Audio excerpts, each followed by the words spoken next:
Little update, finished the exhaust on the Sleeper Nova. I bought a pipes kit, 3-inch stainless with racing mufflers, and it went together really good.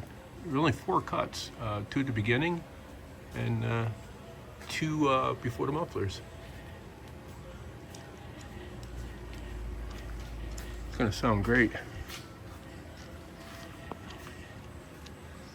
Exits out both sides right there. I think it looks pretty good. Like I said, not a lot of effort.